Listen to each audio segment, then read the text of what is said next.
आणि आता उर्वरित दिवसभरातल्या महत्त्वाच्या टॉप 9 बातम्या बघूयात। राष्ट्रपती भवनकडून पंतप्रधान मोदींच्या शपथविधीची तयारी सुरू। पंतप्रधान नरेंद्र मोदी उद्या तिसऱ्यांदा शपथ घेणार। राष्ट्रपती भवनानं व्हिडिओ केलाय जारी।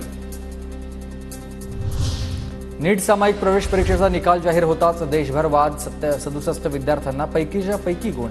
पालक विद्यार्थ्यांकडून शंका उपस्थित। मंत्री हसन मुश्रीफ यांच्याकडून परीक्षा रद्द करण्याची मागणी। नीट निकालाची सीबीआय चौकशी करा। विद्यार्थ्यांसह कनिष्ठ डॉक्टर नेटवर्कची आता एनटीएकडेही मागणी आहे। नीट परीक्षेच्या निकालामध्ये मोठ्या प्रमाणात छेडछाड झाल्याप्रकरणी पुन्हा परीक्षा घेण्याची मागणी।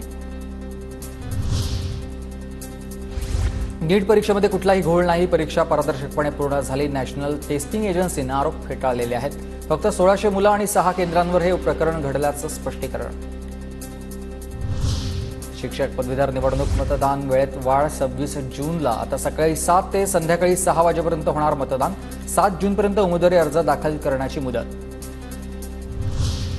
घाटकोपर होर्डिंग दुर्घटनेची सुप्रिया सुळे आता सुप्रीम कोर्टाकडून दखल घेण्यात आलेली आहे। तर येत्या पावसाळ्यामध्ये मुंबईत पुन्हा होर्डिंग दुर्घटना घडणार नाही याची पुरेपूर खबरदारी घ्या। कोर्टाच्या रेल्वे आणि महानगरपालिकेला सूचना आहेत।